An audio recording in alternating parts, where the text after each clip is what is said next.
Introducing ChatGPT's custom instructions, where you can say, "Hey, what would you like ChatGPT to know about you to provide better responses? And how would you like ChatGPT to respond?" Wow. There's a really an endless example of use cases for this. Having the personalization now, when ChatGPT gives answers to questions, is going to make it easier for you. Being able to put some company data in there so it always knows when it gives you a response, who you are and information about your company. Your customer relations management data you can put in there.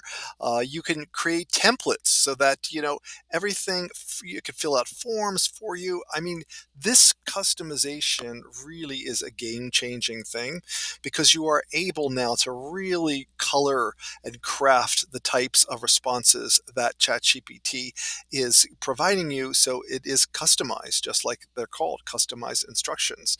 So this is really exciting, and I'm going to show you a couple examples of how to be used, how it can, you can use it to change how you're going to be addressed by ChatGPT, all kinds of things. And I'm going to give you some use cases.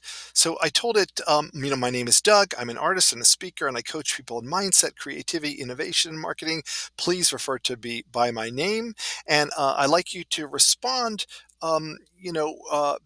using the attached style that I've got. I'm telling it how I want things, one or two paragraphs, emojis, that kind of stuff. So this is how you install it. You go in the bottom left into your settings, and then you go into beta features, and then you make sure that custom instructions is turned on. And once custom instructions is turned on, you're going to be able to go in there and answer those two questions. And I wrote them, and I'm just going to copy. I'm going to paste them in here. And so I gave it a sample of one of my blogs for it to match my style. I wanted to match my style. And it turns out that, I used up more characters. It was a longer blog than I realized. So I deleted a bunch of paragraphs from the blog, but it was really interesting because, as you're going to see in a minute, it still was able to grasp my style on just a little bit of a sample.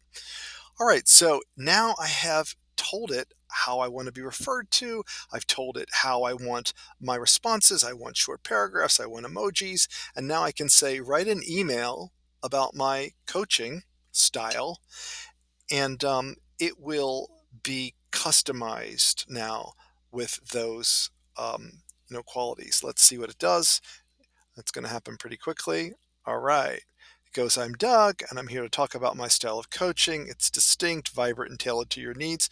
Now, of course, as always with ChatGPT, it is not out there for you to copy and paste from. It is supposed to inspire you for a first draft. I think of it as a first draft machine. So there's a lot of things that I would change, but there's a lot of uh, good things in here. It really used the content from my blog, and I could see that it, you know, imbued my email message with some of my thoughts from that blog, which was really cool. So that was pretty impressive. So I said, you know what? You wrote this email. Why don't you provide me with 10 tweets based on this email? And same thing, it was able to go through that original content and then come up with a bunch of tweets.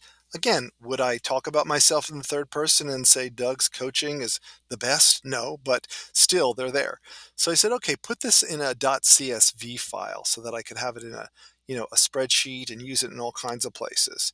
And it says, hey, I can't really do that, but I can put them in commas, separate the content in comma, and then in a second it'll give me instructions and tell me how I can do, what I can do with that, which was basically copy and paste it in a notepad file, save it, and then change it from .txt to .csv, which allowed me to import it here into Google Sheets. And now I have a spreadsheet with all these tweets that are customized because I use the custom instructions on ChatGPT.